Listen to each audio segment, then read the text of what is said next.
Today's episode comes to you straight from the Foundation Insurance Services podcast studio, your home for elevating voices, inspiring leaders, and building the community one conversation at a time. If you're enjoying the journey, we'd love for you to like, share, and subscribe to the channel. Your support helps these stories reach even higher. None of us get paid just because we have the love for it. It's not about money for us. We just want to give back to the next generation and help the next generation and making sure they have an outlet just like we did. Hey there, welcome back to Above and Beyond, where excellence meets elevation. I'm your host, Jan Simon, and this season we're raising the bar, diving into the passion, purpose, and defining moments of leaders who don't just aim high, they live there. Big ideas, real stories. Let's get into it. Today's guest is Tank Giles, a Florida native whose journey brought him west to Arizona in 2012 to play collegiate football at Mesa Community College. But what started as a move for sports quickly became something much bigger. From early on, Tank poured himself into athletics in training, learning under the guidance of its previous leadership and building deep relationships with the people who helped shape its foundation. Today, as owner, he's carrying the legacy forward while bringing fresh vision and innovation to the next generation of athletes. Tank is also a devoted husband, a father of 4 daughters with a son on the way. Congratulations. Thank you. A coach, mentor, and leader whose passion goes far beyond wins and losses. Whether through AIT, Humble Savage, Humble Cares, or coaching high school basketball, his mission is clear: to help young people build confidence, discipline, character, and a belief in who they can become. Tank, welcome. Thank you. I really appreciate you coming on. I'm excited about this. You've been a client of mine for a couple of years. I kind of inherited you, but I don't know a ton other than the little bit we've talked. So I'm really excited about learning more about your story. Well, thank you for having me on. I really appreciate it. Yeah. So can I ask you where Tank comes from? Oh, yes. Your tank mechanic? Everybody always asks that question. So my real name is Lotharius. Okay. Which makes very difficult conversations. Yeah. Especially when I'm first meeting somebody saying Yeah. my name is Lotharius and then they remembering Lotharius. Yeah. So I go by Tank. Okay. I got the name back in the day when I was 2 years old. Okay. Just because, Your little fire plug.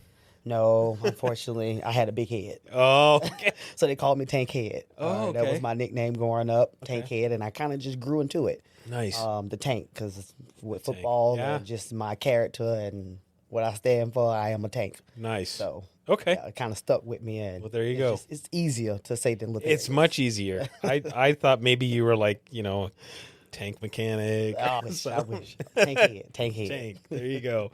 So take me back. You grew up in Florida. Yes, sir. Where in Florida were you? So I'm originally from Daytona Beach, Florida. Okay. Yeah, it's kind of like 45 minutes away from Orlando, the popular Disney spot. Yeah. But yeah, Daytona Beach, Florida. Yeah, I love my city. I say that. I love my city. A little bit more humidity there than here. It's definitely hot. It's definitely hot. So what did growing up in Daytona, Florida look like to Tank? I say it was challenging, but it was good. It was sweet times. It was bad times, just like anybody else times. Yeah. Life is a roller coaster. Brothers and sisters? I have 5 brothers, Oh, wow. and I have 5 sisters. What? So I'm the baby boy. No kidding. Yes. You're the youngest. I'm the youngest. I'm the baby. Wow. So yes. So you're the youngest of 11? Yes. It was kind of rough in my household. Being the Wow. youngest. Yeah. No kidding. Love my Wow. brothers and sisters to death. We all super close. We all stay in contact. But yes, we kind of had each other back growing up. But yes. What is the age difference in that? I mean, how old is your oldest? My oldest is literally, he's 10 years older than me. So it trickles down.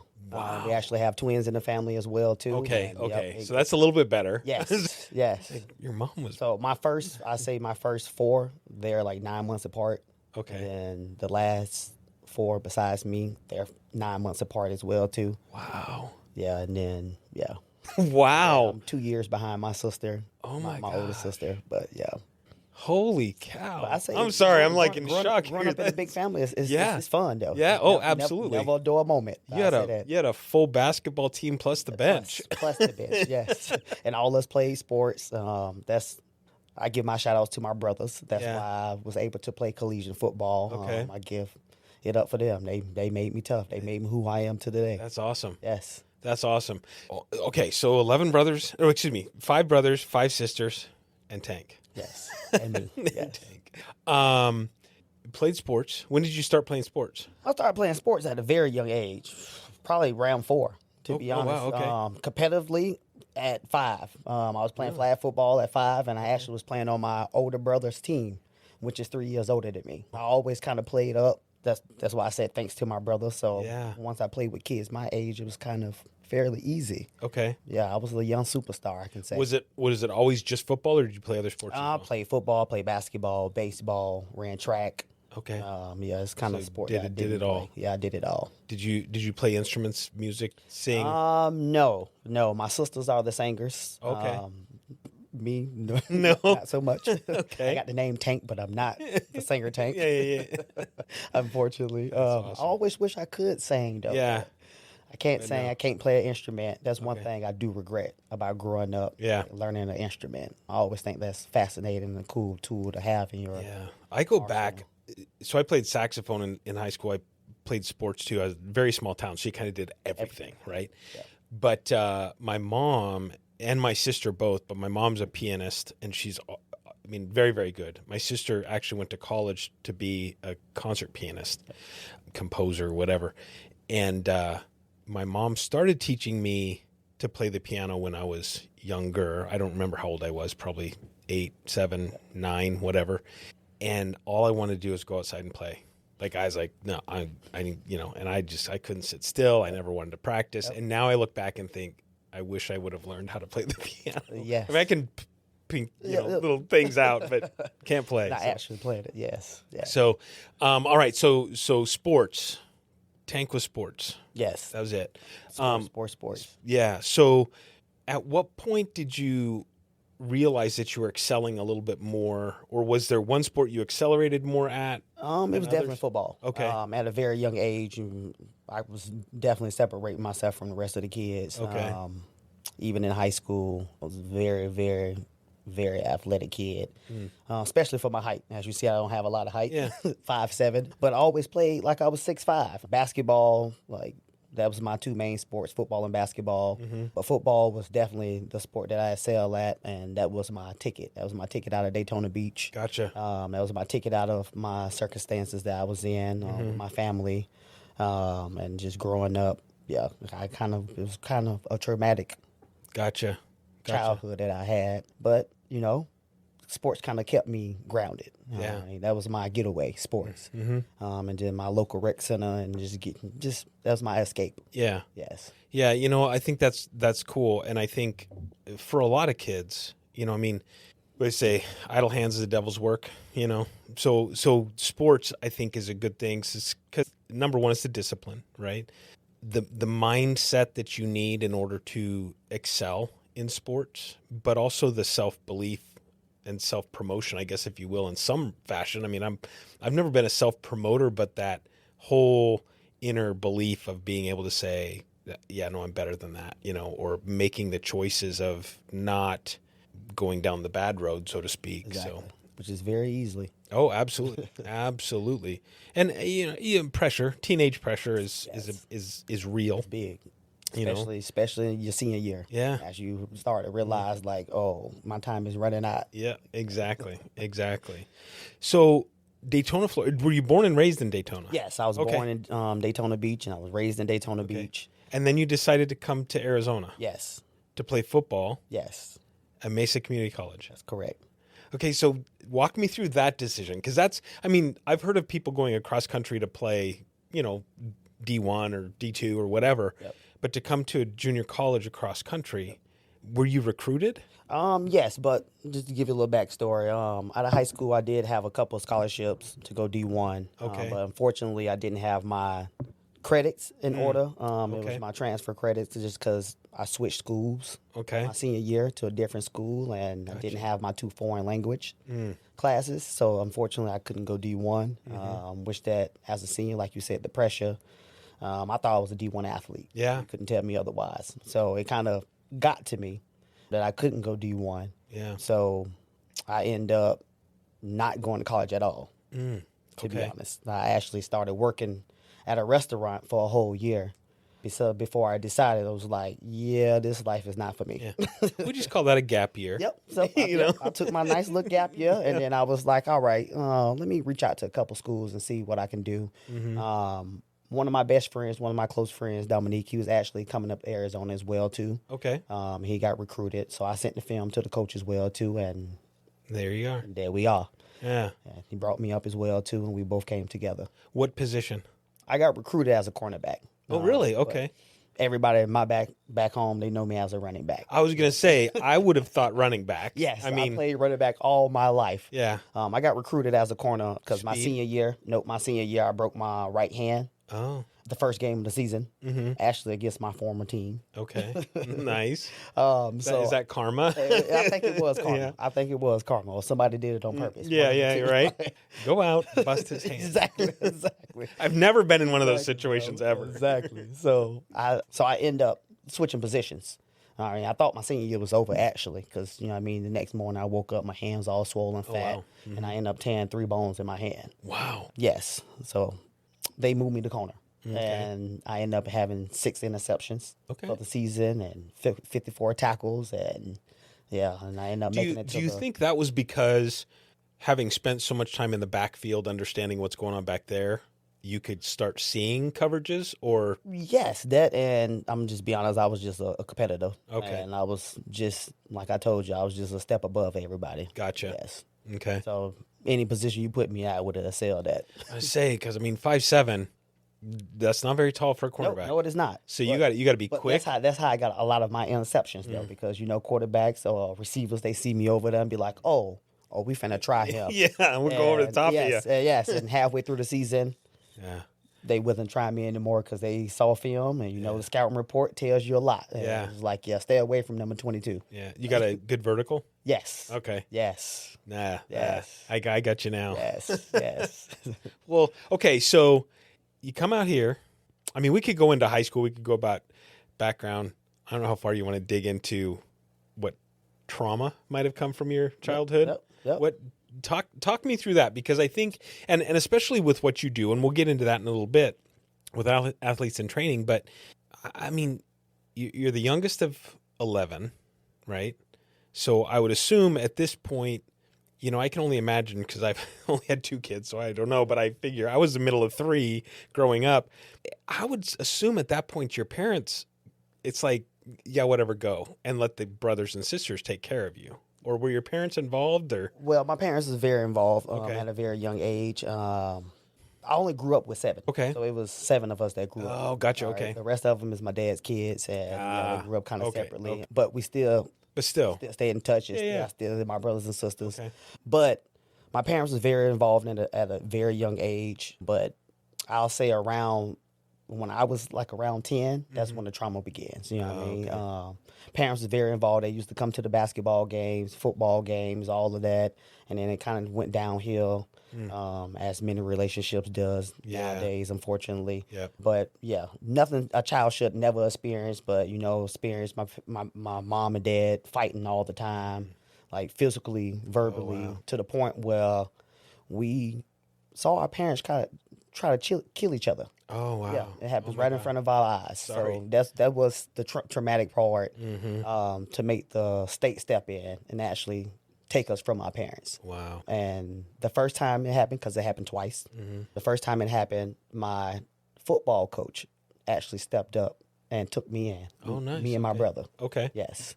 My older siblings, they was already of age, So so they they were was gone. already at the house. But my 2 sisters, they actually went and stayed with our pastors, Okay. which was my best friend that I actually moved up here with. okay. They went and stayed with them. Gotcha. So I did split up. We did split up for a little bit, but my football coach, Coach Scott and Miss Pippi, they was everything for me. That's They great. took me in. They had a son my age, Daniel, and they did a lot for me. I actually learned a lot. You know what I mean? I learned how to surf. We live 5 minutes away from the beach, walking distance. wow. I went gator hunting and No kidding. hunting. And so I actually learned a lot of things, and it actually was like a cool experience besides the traumatic part. But like I told you, like my escape was sports. So as a kid, you're oblivious to a lot of things. Yep. And at 9, 10 years old, I was oblivious to what was going on. Yeah. Like I kind of really didn't know what was going on, but I kind of just got lost in sports and just been in a good place. I was in a good place with my football coach, as I'm telling you, and like it was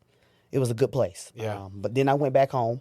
Okay. They had us for like a year and a half, 2 years. Then I went back home. My parents did what they had to do to get us back. And then unfortunately it happened again. Oh, no. Yep. It happened again, and then we ended up getting taken again when I was around 13, 14, and that's when my sister actually stepped up. She was only 18 at the time with a child already. Wow. And she took her younger siblings in, all four of us, which me, I was, 12. My sister was, 14, 15, 16, and then my sister was 18. So we lived in a two-bedroom apartment. We all the four little ones had to share one room, and that's what made us strong as a family.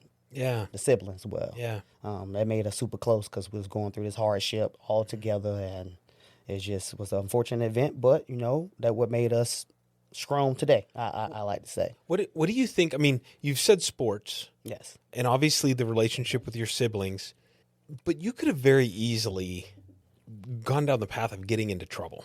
What do you think? I mean, was it just sports and the siblings?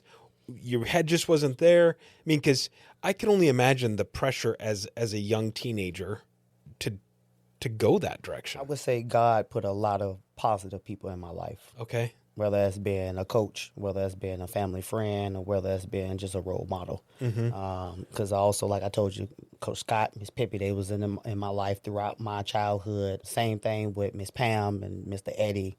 They was in my life as well, too, and helped me and guided me in the right way and actually showed me what parents should look like and how they should treat a child. And so I had very positive people in my life, thank God. All glory to him. For sure. He put very positive people in my life just to take care of me. Positive coaches as well, my high school coaches, they was always there for me, always doing stuff for me, giving me rides, picking me up. Just, I think the foundation of my community and just the people along the way, they really helped me get through the traumatic and just the stuff that I was going through at the time. Well, that's great. Yes. That's incredible. Without those folks, Yeah, I would have definitely gone the wrong way. Yes, I would have definitely gone the wrong way. I even had a little. I'll share this with you as well too, because this is for the next generation as well too. I always like to share my story, just to show them like it's a way out of everything. I had a little scare as well too when I was younger. I went to juvie. Okay. I went to juvie for a little minute. I went to juvie for like 2 weeks over some stuff that we did that I shouldn't have did with a couple of my football buddies, and they ended up dropping everything because it wasn't nothing huge. It was just teens being teens. But yes. This episode is made possible by our partners at Built Different Restoration. When water, fire, or mold damage hits your home or business, you need a local team you can trust to respond fast and do it right. Learn more at BuiltDifferentRestoration.com. Shout out to Guidance Alliance, a trusted peer advisory group for business owners who want honest answers, not motivation posters, small groups, weekly sessions, ideas that actually work. Visit guidancealliance.com to learn more. Well, but it's a learning, and maybe one of those things that, when you're presented with another opportunity to do something similar, you went, Yep. I don't want another 2 weeks in there. It's like, no, I can't live that lifestyle. Yeah. So you move out to Arizona, you go to Mesa Community College for a while.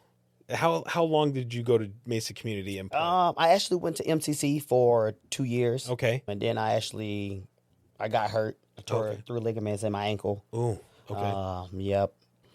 So was that the end of the career at that point? That was kind of the end of the career. Okay. Yes, it was. Okay.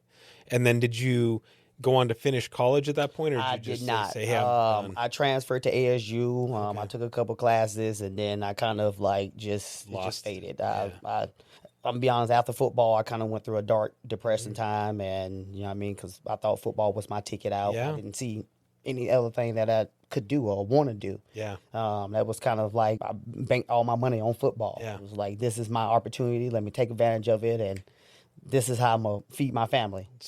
But I think as a younger person, and I was the same. I mean, I finished school because I thought that was what I was supposed to do. Yep. But it was really always about playing sports. I mean, I still to this day don't know what I want to do when I grow up. It's Right. like going through life. Yep. Got to pay the bills. So I just keep working. Yep. But I think though, as a young person, it is hard, and I guess this is wisdom with age, maybe, I guess. But looking back and realizing it's such a blip in your life, those years, whether it's just high school, junior high, high school, getting into college and doing it in college, and maybe even going to pro level. It's all just a blip. There's very few and far between Tom Brady's who play for 30 years or whatever it was. Most guys, most pro athletes are a couple years if they even get that. And that's a blessing. Yeah, absolutely. and it's to be able to, and I don't know how you change that. I think it comes down to coaches being in a position to be able to go, okay, I'm going to develop these players, but I'm also going to develop these young men and women to understand that this is this much time in your life. Enjoy it. Exactly. Do it hard. Exactly. To be honest, even as a young athlete, because my coaches try to tell us that, but you don't listen. No. You're like, no, bro, I'm going to the yeah, NFL. exactly. Exactly. What you talking about, so, coach? it's the Dumb and Dumber. So you're saying there's a chance. Exactly. It's like 1 in a million. Yes. That's a one. I'm the one. I'm the one. I will be one. there. Yeah. So you come to MCC, you go for a couple years, you try ASU, you're like, yeah, I'm done. Yep. What happened? In the process of all of that, once I got hurt, I kind of realized like I'm not playing football for the rest of my life. This is kind of over for me. What's next? Mm-hmm. So I started working. My first job was AIT. Athletes. No in training. kidding. Yes, it was. Okay. I did not realize that. Yep. That was my first job in college. So I was still a college student and working at AIT as well too. Okay. And that's when Kendra, she kind of noticed me just because I was catching the bus. I didn't have a car. Okay. But she didn't notice at first. She didn't find out till like a couple months of me working. Okay. I was walking to the schools. I was getting out. But I was always a great coach. I was always excited. Just enthusiastic. And just ready to give back to the next generation. Like I couldn't play no more, but at least I can have fun with this. I can help the next kid get there. Yeah. So I enjoyed it. I had fun with it, and that's my first job, man. Nice. Yeah. When did you meet your wife? I met my wife actually within AIT. Oh, really? Okay. AIT did a lot for me. Nice. No reason to leave. Exactly. Ever. Exactly. I actually met her through AIT. She was babysitting her cousin, okay, which was one of our camp kids. Okay. So she was picking him up from camp, but I really never said anything to her. And you saw her, and you're like, yes, damn. But I never really said anything to her. But besides, hey, then fast forward like 3 years after that, I was still coaching him, but he was on my basketball team now. Okay. And then I used to also train him as well. She used to bring him to training. And then one day... That was her ticket. She was using him. She was. And then one day I built up the courage, you know what I'm saying, to approach her and ask for her number. Yeah. And she had the audacity to say, why? Really? Yes. She hit me. I said... Because someday I'm going to need a doctor, and you're the one I want. Exactly. She hit me with Why do you think? Why? Yeah, exactly. To this day, we still laugh about that because she was like, I don't know why I said that. Why would you want my number? Let me think about this. Why do you think? But I made up a lame excuse. I was like, so I can get in contact with you in case I need... Right? Yeah, of course. Now you're using him too. Oh, he was like the pawn in the relationship. She caught me off guard. I was all confident. I was like, finally built it up. I was like, let me go ask for her number. And then she said, why?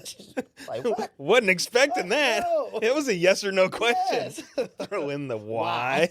Oh, that's too funny. Yeah. So that's awesome. That is awesome. Yeah, it was pretty funny, man. Yeah. How long have you guys been together now? 10 years. No, 11 years. Oh, okay. Yes. Okay. 11 years now. Was it first date, within 2 months you decide to get married and you're done? Because you've spent 2 years building this up, the courage up? And man, I'm gonna be honest. We hung. It took us a while to hang out. Oh, okay. Actually. It actually Okay. took us like 2 months. We was talking on the phone for like 2 months, and then we finally hung out. And then after we hung out, the rest was history. I kind of told her. She thought I was crazy. Yeah. I'm You're a the one. I'm a sound crazy because I told her that the first time we hung out. Like, No kidding. yeah, girl, like you the one. You gonna have my babies. You got nice hips. You got nice hips, girl. Like, girl, it's me and you for the end of time. That's awesome. I had somebody else on the show that basically did that too. Like, he took a gal out, and he's like on the way back or something. He like looks at her and goes, "So, yes or no?" It's like, I'd be like, "Damn, dude, that's awesome." Yeah, we put a lot of pressure on them. A lot of pressure off jump. It's like, you got 5 minutes. Yep, figure it out. I'm not wasting any more time. That's awesome. Yep. Now 5 kids in. Here we go. Well, there you go. 5 kids. So, and she's pregnant with a boy. Yes, How? finally. How do I ask this? Are you done after? Because now you've got your boy. Or are you going for? You gonna go for the easy dozen? Man, I'm trying to, if you ask me, I'm trying to catch up to my parents. So I'm trying to have the 11 now. No, but all seriousness, I think we're done. Yeah. But you never know. But you never know. We haven't had our oops. Yeah. Well, there you go. All God's those got a kids plan. have been planned. So you know what I mean? We haven't had The oops minute you yet. sell all the cribs and baby furniture and all That's that when it stuff, happens. Yep. she'll come to you and be like, you'll come home from work one day and she'll be sitting there Exactly. on the couch Yep. Like I'm ready, baby. crying. I'm gonna be honest.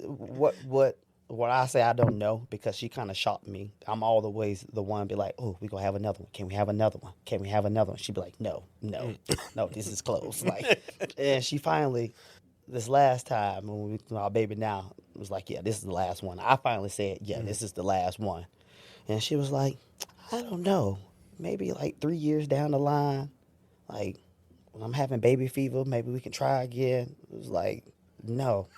No, we dipping into retirement now. Like, if we're gonna have another one, you gotta have it back to back. Yeah, Like, yeah. You gotta be back to back. Like, I don't want to be 70 years yes, old and no, have a baby in the baby's house. like, no. It's awesome. Too funny. All right. So athletes in training, I mean, you got into that right out the gate. Yes, super early.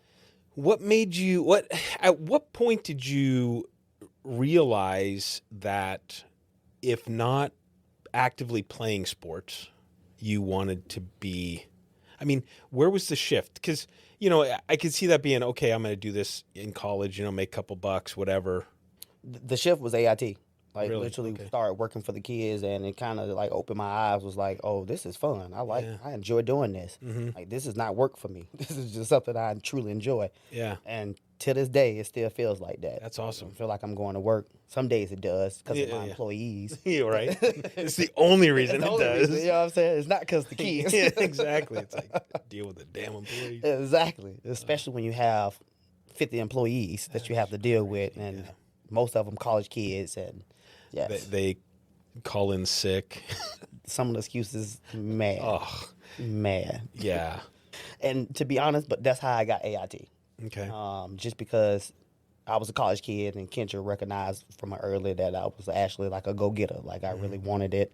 I wanted to excel at life. I want a better life. I was a good coach. I wanted to coach. I wanted to be a role model and all of this. So she kind of saw that early in me. I kind of left AIT for a bit and actually went to the YMCA. Okay. I was the sports director at the YMCA because I had to get a real job because I started a family. Yeah. And AIT was kind of a part-time fun job, but I had to get a real job, Yeah. which was AIT, which was the YMCA. YMCA. So I was the sports director over there for 2.5 years, almost 3 years, and then COVID hit. Oh, gotcha. Yes, and that's when Kendra, she approached me and she was like, "Well, do you want to learn the business and come be my director of operations?" And I couldn't say no to that. Yeah. She was like, with the potential of being the owner, and I said, "Yes, I would love that." So she brought me on and taught me the business and gave me the company. She gave me the company. Wow. And yes, and now we have a contract. And yes, How long? So that was what, 3 years ago, 4 years ago? that you took it over? was 4 years ago. Okay. And talk to me a little bit about. Let's dig into AIT, athletes in training. For those listening, let's talk about that a little bit. What exactly is that, and what do you do? So Athletes in Training is an after-school sports program. So what we provide is we have two different services. We have a recess program, and then we have the after-school program. My after-school portion is I send coaches to the schools. So we make it super convenient for the parents. They don't have to drop off. They don't have to pick up, they have to pick up after the program, but they don't have to drop off or anything like that. The program happens right at school, okay, on campus, right after school. So as soon as the bell rings, my coach is there. They come to the coaches, and then we do organized sports for the kids. Okay. It's a multi-sport company, so we do like soccer for 6 weeks, then we jump to flag football for another 6 weeks, then we jump to basketball for another 6 weeks. So that's the gist of it. For the recess program, we do the same thing. We go to the kids' school during their recess time to do organized sports for the kids during their recess. Oh, nice. Okay. Yes. I wish I had this back in my day. Yeah. I know that's where a lot of trouble happened during recess. A lot of fights happened during recess because kids cheating and stuff. So that's why they hired us, kind of. They hired us to come on campus and just give the kids a positive experience during recess and to learn a sport and to be exclusive. So the girls are playing flag football, the boys are playing volleyball and stuff like that. Okay. Just so the kids can learn and get an organized game and learn how to play and work as a team and learn sportsmanship and the correct way to lose. Because I feel like that's going out the window a little bit. Oh, for sure. Learning like the grace of losing. Like, they don't understand the importance of winning without losing. Yeah. They just think they should win all the time, and it's not life. You don't win in life all the time. You got to lose. I was just having that conversation with somebody with regards to that exact thing, that I feel like we've gotten so far down this rabbit hole of making everybody feel good. Right? Yes. And they don't, and I say they, I'm just broadly saying there's no understanding of what it feels like to be in defeat and sit in that and understand it, but still be gracious in the aspect of the loss. Exactly. Right? Yep. And I think it's interesting because you parallel that with life, and I think that's where we're getting some of the socioeconomic issues in life today is these young kids now have become young adults and they don't know how to lose, and they just have this expectation of I'm going to get and I'm going to win. You know, no matter what, I showed up. I should get something. Yeah. You're going to give me a raise, right? I've been here 3 days in a row. That's exactly how it back. Yes. It's like, no, you got to work hard for it. You got to work for it. I've been here a week. When did we talk about a raise? Yes. What?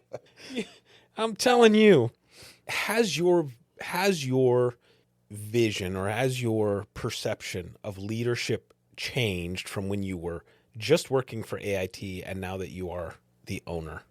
Yes, definitely. Okay. I'm gonna be honest. I've been blessed with amazing bosses in my life for some reason. So it's God. He's just putting wonderful people in my life.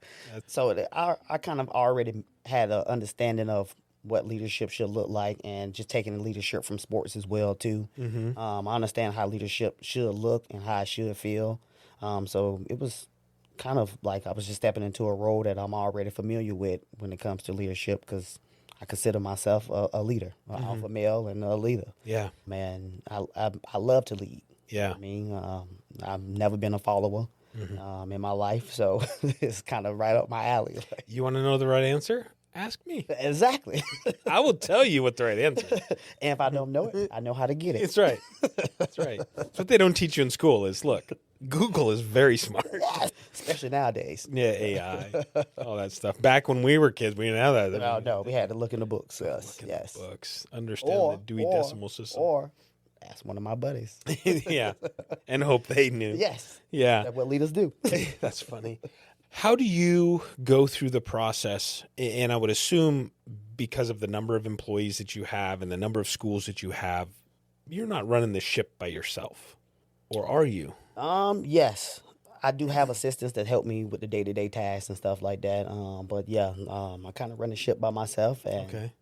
Is that the way you like it, or is that just because of the way it's been designed? That's the way it's designed. That's kind of how business is designed. We always have an assistant. That probably gets like 25 hours a week to come in the office and help out here and there. But besides that, and that's kind of how our business goes. Just kind of run the ship by yourself, and I don't mind it. Like I said, I kind of love it. Yeah. But with the other business with Humble Savage and Humble Cares. Yeah, because that came up and I was going to ask about I those. actually do have business partners, Courtney, Chris, Abe, and I truly enjoy working with them. What are those businesses? Can I ask? Yes, so it's club basketball. So it's AAU club basketball. We have 22 teams. No right kidding. now. Yes, sir. Wow. I coach the high school teams. So I have the 15U, 16, 17U team, circuit teams. We actually ended Adidas.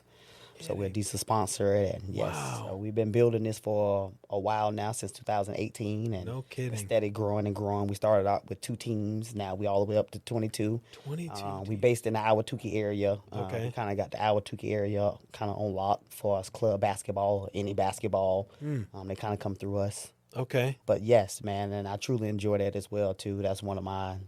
Like I told you, I don't consider that as work. My wife do, but not me. Yeah. She's like, are you ever going to come home and spend time with your real kids? Oh, they get lots of daddy time. They get daddy time. They do. How old are your kids now? Oldest, she is 11, Okay. 6, 3, and 2. And a new one on the way. And a new one on the way. Yes. Wow. Yes. Do your kids participate? Yes, they do. They are in athletes and training. My 6-year-old, she just started basketball. I'm super happy about that. Nice. My oldest, she's in boxing and volleyball.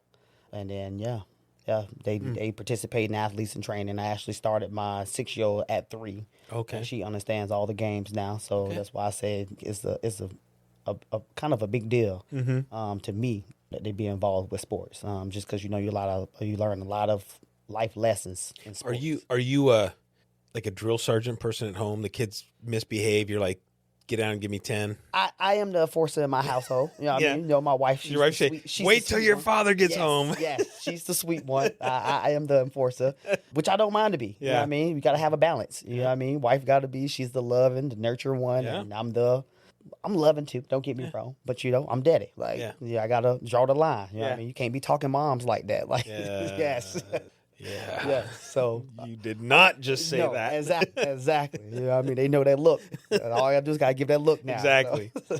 Exactly. But my oldest, she's getting there now. She's 11 and she's starting to know everything. Man, she and your wife are gonna be.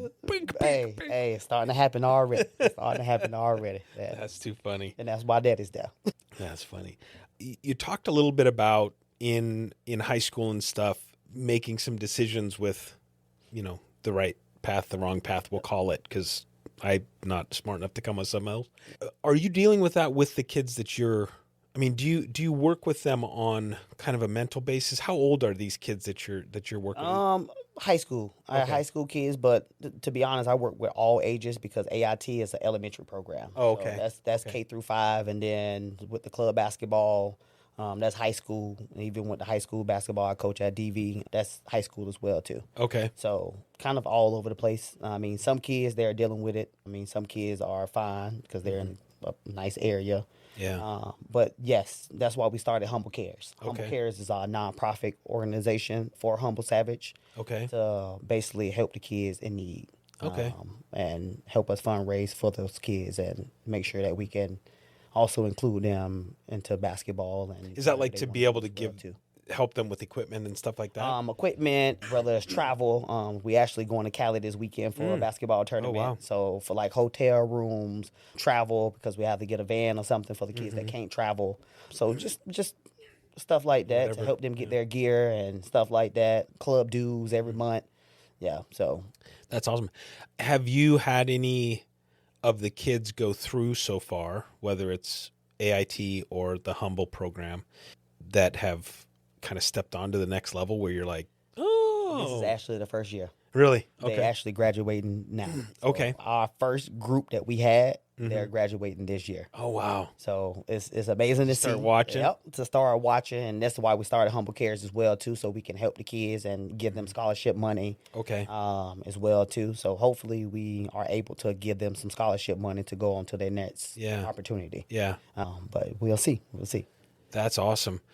Talk to everybody that's watching. Humble Cares. If you have it, we will make sure that we link them when we post it out. We'll link you in there. So yeah, I'm assuming you have a website and stuff. Yes, we do. Okay, yes, perfect. Sir. With regards to, oh gosh, my mind just totally lost my thought process. Okay. Yeah, let me have a drink. I'll think about this for a second. Sometimes that's all you need. Open up the brain leap. So you were with athletes in training. You stepped away for a couple years. You came back. It's all been butterflies and rainbows and perfect all the way through, right? Never had a bump on the road. I can't say that. No? Just figuring out the business. Being a new business owner and just stepping into the limelight of that. Just trying to figure out finances and how to work your business, what to spend money on, what not to spend money on. Yeah. I say my most stressful as a business owner is taxes. Yeah. I pay somebody to do it, but that's always a stressful time of the year for me. Yeah. Probably other business owners as well too. Just getting that in line. But I'll say for the most part, like I said, leadership is easy for me. The business is easy for me. I love what I'm doing. It's not really a job to me. So it's kind of easy running this company when you truly believe in it and you truly love it and what you're doing. So that's been easy for me. The hardest part is just managing my employees, just because it's a part-time job. And anytime you have a part-time job with not that many hours, Not important. it's really not important to them. Well, they see it as not important. Yeah. You're counting on them to be there. Yes. The kids are counting on them to be there. Yeah. But sometimes, you have them employees. So that's the main part, just finding good employees, which I have a lot of good employees. I really do. And, just like any other company, you have a lot of employees that really don't care. Yeah. They kind of fall off the waistline. But I do have a lot of good employees that help me and guide me and help the business grow. That's good. Yes. That's good. How many schools you're in now? We at a total, we are at 73 elementary schools around the valley. Wow. Yes. So that's impressive. School districts that we are in, we're in the Higley School District, Cave Creek, Scottsdale, Kyrene, Paradise Valley, Cave Creek, Deer Valley. Am I missing one? Chandler. Okay. So yeah, we're kind of Mostly public schools you work with, or do you work with charters as well? Public, charter. Okay. We kind of deal with all the schools. Okay. Yep. Okay. Where do you see the business going? I mean, are you just in it and you're like, you know what, it's working well, I'm just going to keep doing what it's doing? Or do you have a grander vision of going, I would like someday for it to be here? Yes, I definitely want to grow my business. My dream is to have a facility. Okay. And still run the business, still go out to the schools, but also have that extra extension where the kids come to the facility and we offer sports at the facility. That's my vision, and slowly but surely the vision is coming to light. So within the next couple of years, we should see an athletes and training building. Yes, we should. Wow. Yes. That'd be exciting. Yes. I'm super excited about that. I give it 1 or 2 more years and we'll have it up and running. Definitely. Very cool. Yes. Very cool. Do you, well, I was going to ask you a question. I probably shouldn't. I was just going to ask if you had some place in mind already that you're working on, or is that just an idea generally? I say yes and no. I've been working with my rental company. Okay. To try to find a place. Okay. But that's about it. I mean, I had an architect draw some futures up for us as well too, and we tried some locations, but it didn't work out just because how it was structured and beams and all this other stuff. Because it's kind of hard to. I'm finding out, it's kind of hard to find a building that can house a court. You almost need you almost got to build it yourself. Well, right, or have one of the schools close, and you're like, hey, I'm going to take over the gymnasium. Yes. You do something with the rest of the school. Yes, yes. Yeah. So exactly, it could come up. I mean, they're always shifting stuff. I think I heard somebody close a school. It's a bunch of schools closing. Yeah, as I'm starting to learn. In the Kyrene School District and the Chandler School District, they closing a couple elementary schools. So, well, there you go. Maybe you'll get it. Maybe fingers are crossed. Maybe we'll never know. Yep, fingers are crossed. Keep building a nonprofit. Yes, sir. Yes, sir. Keep the focus. Yes. College sports. Let's kind of jump back to college sports for a second. What was the biggest difference between high school and college? Everybody's good. You were no longer the big man on campus? No, sir. No, sir. Yeah. And all the things that my coach told me I should have been doing in high school, I should have been doing I found out. That I needed to be in the weight room because everybody was big. Like, my first college hit, I thought I was laying the wood. I was like, yeah, I'm about to boom. He kind of bounced off of it, and I was like, boy, welcome to college, Tank. It just made me realize, everybody's is good. Everybody's got the same mission that you have. Everybody's trying to make it out. Everybody's trying to get to that next level. So it kind of woke me up to to like what separates you from the next person. Yeah. So it made me even work even harder. I mean, because that was always separates us. Yeah. Yeah. The work ethic. Do those lessons you learned then translate to what you're doing now with the teenagers? I mean, do you try to instill upon them, look, you might be good here. There's always going to be somebody better than you. This podcast is powered by Above Par Network, where networking isn't about awkward mixers or endless pitches. It's about genuine relationships, real opportunities, and having a good time doing it. If you're ready for networking that actually works, visit AboveParNetwork.com. This episode is powered by 5 Leaf Financial, expert accountants, tax preparers, and CFOs who help you make smarter financial choices. If you want peace of mind around your finances, visit 5leaf.net. Yes. If you go talk to my boys right now, they'll tell you. The only thing that I teach, well, I don't want to say the only thing I teach, but my main point and focus is hard work. Because I tell them, like, what you can take always with you. Mm-hmm. One thing you go take always with you is hard work. Yeah. No matter what you're doing in life, you go take this from me. Mm-hmm. That's hard work. I'm going to teach you how to work hard. Yeah. And if you come see my teams, you'll see they work hard. That's yes, awesome. they do. You know, I always say I shouldn't say I've never coached, because I have, so that would be a wrong statement. I'm not a coach. People used to tell me I should be a coach. I'm like, I don't have the patience. I think for you it. got it in. I think you got it in you. Yeah, but I feel like with that whole sentiment and saying, you know, hard work, I think obviously we all want raw talent, but I would take somebody who has a work ethic over raw talent any day of the week. Any day. Same. I mean, raw talent is great. Yes. But I've always felt like so attitude far. comes with that. Yes, it really does. Yeah. And it only takes you so far. Yeah, yeah. At some point, everybody's going to catch up to you. Yes, especially if they work hard. Right. They go catch up to you, and then plus, like you said, a lot of the time it comes with attitude. Yeah. Like the raw talent. Unfortunately, because they think they've been told so long. You know, and I think of there was a kid. My son's now 27, but or 26. 27. Anyways, 26. 27. 26. He'll be 27 in September. I had to do math. See, there we go. Whew. Sorry, Jake. Anyways, there was a kid that he played flag football with when he was peewee, Yep. I mean, 6, 7 years old. Yep. The kid had it. I mean, he had it, and you could see it.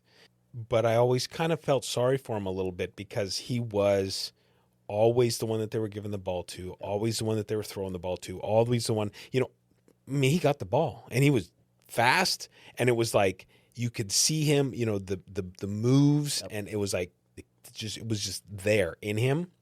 But he was constantly told, "You're awesome, you're awesome, you're better than everybody," whatever.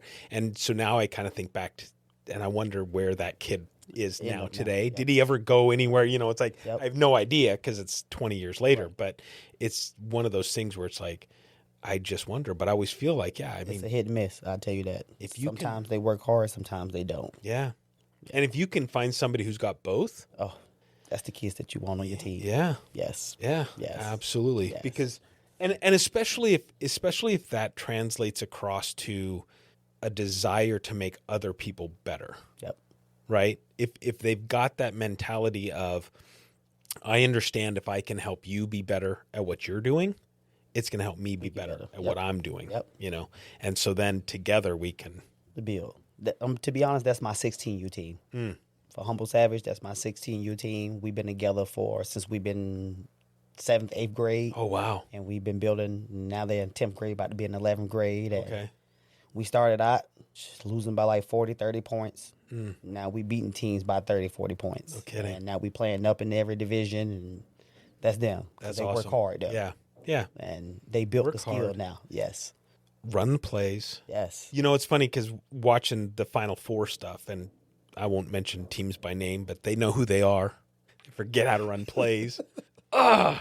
And you see a lot of individuals on the court. Yep. But that's the thing, right? It's like, okay, there's a reason we're doing what we're doing, right? There, you have blocking and tackling in football.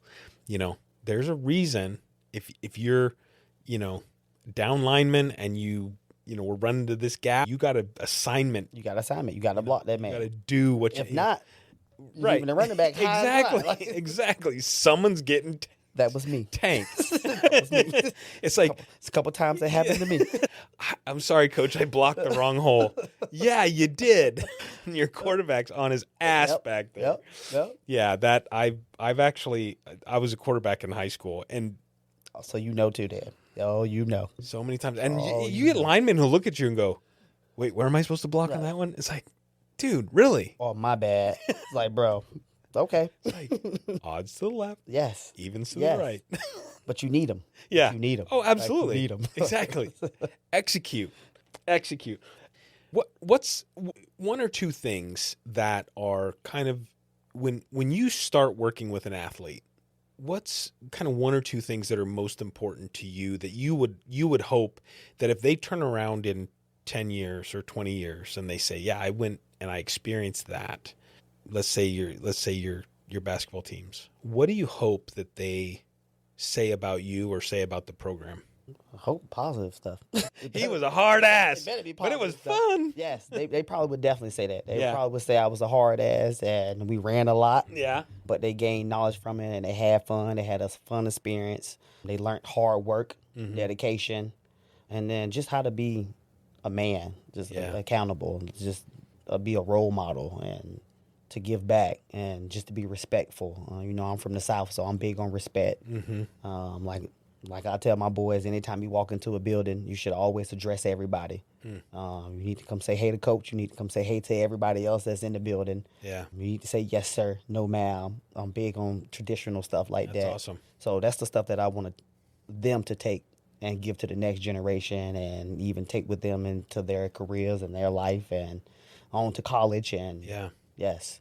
But definitely that hard work piece, like we were just talking about, man, that separates you from a lot of people in life. For sure. In general. Like we were having a conversation, again, I go back, I don't know who was on the show, but we were talking about athletes and hiring athletes. And, you know, because a lot of people will look at it and say, okay, well, you've been an athlete, so I, hire you. And I would probably push it to say a collegiate athlete, because high school, and I don't want to degrade anybody who's in high school athlete, right? Because it takes a lot still to be a high school athlete. Yep. But a lot of times you can just show up. Yes. Right. Yes, and college is actually business. Yeah, and talent, raw talent, can get you a long ways in high school. Exactly. College, now it's hard work and raw talent. Mom and dad aren't there waking you up. Nope. I remember I wrestled in college, and I remember I actually missed the bus to go to a tournament. We had to leave at 4:30 in the morning. I woke up at 6:30, and I'm like, freaked out. Grab my bag. I run to the where the bus was, and I just felt sick to my stomach. Yep. But obviously they left without me. Yep. And then I got chewed out. Oh, I got chewed out hard. Chewed out hard. But it's that thing, right? It's like now you're responsible. Yep. You go to the dining hall, because when I went to college, freshmen and sophomores had to live on campus. So you've got the dining package. You have a dining hall. It's so much food. So much food. It was before they rang it all up individually. You just walk through the line and be like, you get whatever you want. Yeah. And in wrestling, obviously, we're always cutting weight. So it's like, man, you walk in there, you're like, oh my God, this stuff looks good. So it's all discipline. It's all, nobody's here to guide you. Yeah. To tell you what to do or not to do. Exactly. Yep. And the coaches will, and we had juniors and seniors on the team that were like mentors, I guess, if you will. And we would do group study hall, and different things like that. But at the end of the day, you're on your own. Yeah. Yep. I mean, my first love and hate of tequila on one night was yes. Experiences. But at the same time, I think, if you can, when the kids are young, instill that look, nobody's going to give this to you. No. And you can have raw talent. You can be an incredible player. And God, I would love to have some of that.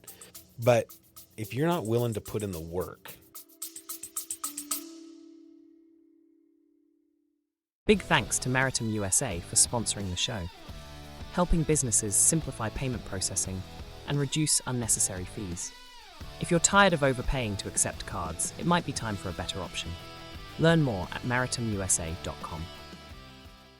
This episode is supported by Rocks Ink Calligraphy, where every piece is created by hand and designed to be remembered. From custom calligraphy and engraving to live event personalization, Rocks Ink turns meaningful moments into lasting art. Learn more at rocksink.com. You're going to wash up real quick. And what I try to teach them is we are a creature of habit. You got to put this in your routine. Yeah. You can't just all of a sudden just jump and be like, oh, okay, I'm going to just do this. Yeah. It's like, no, you need to build that into your routine. So by the time you get that age and you get to college, it's already built in your routine. You already know what to do. So you ain't in a shock to you. It's you already in a routine of going to work out. You already in a routine of watching film. You already in a routine to be ready for practice and be on time. So just building that routine for them and having them understanding that routine and how it's important to incorporate in your life. You should, even as adults, we have our routine. Like, if I don't go to the gym in the morning, I'm not going to the gym probably. Right. And it's funny because I do the same thing. And I mean, I'm kind of working through some shoulder issues, but it's the same thing. If I don't get to the gym first thing in the morning, if I'm not out of the house by 4:45, I will not go to the gym. Exactly. The day will take over and it's done. And you try to hype yourself up at night, like, we need to go to the gym, but It's do like I really get want home to go to the gym? 5:30, 6:30, and you're like, can eat dinner. You eat dinner, and you're like, yes. I should probably give it a couple hours. Oh, I'm tired. It's nice just sitting here. I like this show. Yeah, I got to work on this. Sit down at the computer. You make every excuse in the world. Absolutely, Yes. absolutely. Yes. So Yes. I usually try to start my day that way. But let's a few more minutes here. I don't want to take you too long. But with regards to athletes in training, the younger kids and having them at the schools and things, 6-week programs to run through each of the different sports. Are there specific things at each age that you're trying to teach them, or is it kind of all really just an introduction to sports? It's an introduction to sports. So for athletes in training, our whole motto is to teach the basic skills, but with the understanding that we do want to make the kids have fun as well too. Okay. Especially at that young age. You know what I mean? At that young age, you can make and break a kid just by being a bad coach and pushing too hard and not making it fun for them. So we try to make the sport very fun for the kids, and we do little games to make it very fun just so they can stay into the sport. Just because we both know once it turns competitive, the fun goes out the window unless you're winning. Yeah, absolutely. So what our job is to be that fun coach, and we definitely still teaching the basic skills, but you got to keep in mind we have 5, 6-year-olds, 7, 8-year-olds that's in our class. So there's some young. Yes, it's young. This the first time picking up a basketball or a football or a soccer ball.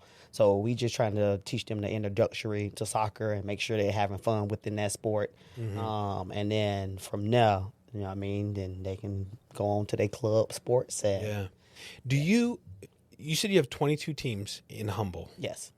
Do you have like a hierarchy of the teams? Like you've got the elite guys, or are they all kind of? Yes, no, we do. Okay. Yes. So all our black teams, so it's like 16U black, that's our elite teams. Okay. Our high school boys and a couple of our like 8th graders and 7th graders, they're doing the circuit as well too. Okay. And that's why I said we're doing the Adidas circuit. We actually got sponsored by the Adidas and we made it to the Adidas circuit. Wow. This is our first year actually doing it. Okay. We did it last year, but we wasn't as exclusive as Adidas. We did like the stage, which is like the step to get to the Adidas circuit. Okay. Which we went 24-0. Oh wow. My 16U team did, and No kidding. a couple of our younger teams, they went and qualified as well too. So now we are officially Adidas. So yeah, we have different levels. So we have competitive levels, we have the circuit level, and then we have like our league level as well too. Okay. So if they're looking for basketball and in Awatuki, yeah, we're the club definitely. that. Yes. I would assume you have multiple coaches that run through those different groups. Yes.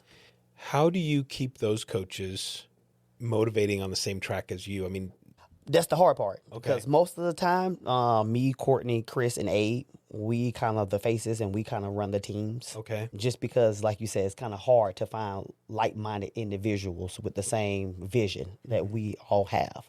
Yeah. But we do. We found a couple coaches that actually do have the same vision. A couple of them are parents, other kids that's on the teams and stuff like that. But we do have dedicated coaches as well too that has the same vision and want the same thing for the kids and go over and above for the kids as well too.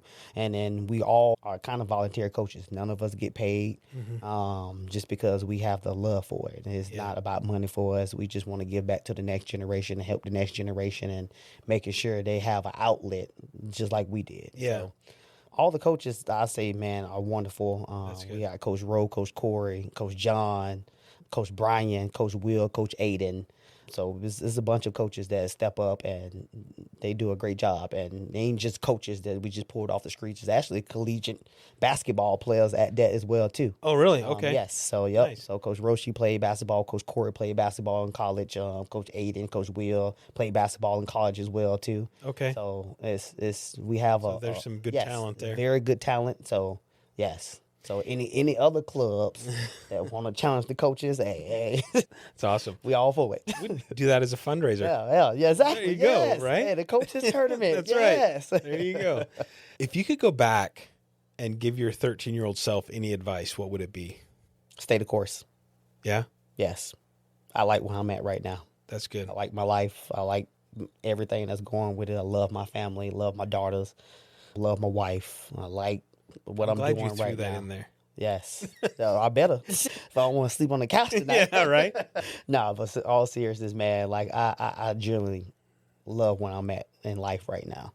That's great. I know, life ain't never perfect. There's always ups and downs. But as far as like the people surrounding me and the love I got for my family and the basketball and my jobs, and I couldn't be happier. Couldn't ask for any more. That's great. Even I wouldn't even want to be in the NFL. Like, I'm good. I'm cool where I'm at. Too much stress on the body. Like you don't have any concussion issues that you got to deal with. Not that I don't know. Not of, yet. Right? Not yet. You woke up with an ice pick in your hand. Yes. Well, hey, I really appreciate having you on. I've appreciated getting to know you a little bit over the years, and now having the chance to sit down with you. You've always, every time I come in and meet with you, you are just seem upbeat and it's an infectious. So I appreciate that about you. And I think it's awesome what you do with the kids. I mean, I've had people tell me I should be a coach or a teacher or something over the years, and I'm like, I don't think I'd have the patience. Some kid would pop off to me, and I don't know that I can hold back. To be honest, that's why I work with kids, though. Yeah. Because you can pop back. Yeah. It's the adults that you can't pop back. Oh, with. gotcha. Yes. Gotcha. That's why I don't like working with adults. Maybe I need to try it. Maybe I need to try it. So, hey, I really appreciate it. Everybody that comes on the show gets a gift. I've got a challenge coin for you. Thank you. And then you've been enjoying a cocktail here, so I've got an individual glass for you. It's it just says on it that I went above and beyond. And then on the back side, I've got a friend who, her name is Roxy, who owns Roxy Ink Calligraphy, and she personally engraves those. So it's got your I'll open it up. Yeah, go for it. It's got your name on it. Oh, and man. hopefully it lasts a little bit, but you can yes, it will. enjoy a drink out of there. This is my dad. This is my dad glass. You know what I'm saying? There you We go. always gotta Yeah, have one of that's these, right. That's right. Keep it up high. Yeah. So anyways, but hey, I really appreciate it. Thank you so much for coming on. It's been a pleasure. Thank you for the invite. I really Yeah. appreciate you. It's Tank Giles, and I went above and beyond. Lunch mobs buzzing, ideas in the air. Golf outings where stories we share. Beyond the fairways, friendships grow. In APN's embrace, opportunities flow. No happy talking, just real deals. Authentic connections, the kind that heals. From Palm Springs to Pine Top's Grace, APN's network spans every place. Above par.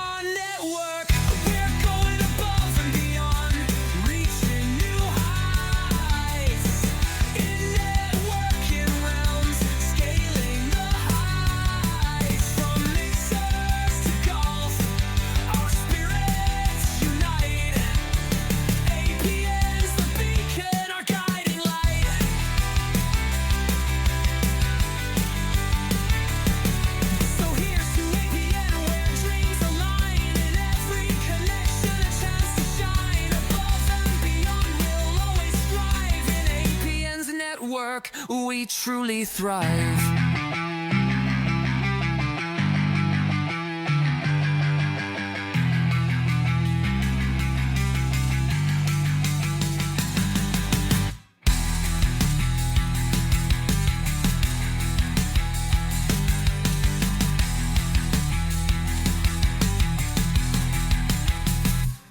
Before you go, if you want marketing that actually moves the needle, check out lzrmarketing.com. Expert marketing solutions for your business. From websites and social to ads that convert, Liz and Riley help you stand out and grow. That's LZR Marketing, laser focused on your success. Like, share, and subscribe to Above and Beyond, where excellence meets elevation. Elevate your mindset, one episode at a time.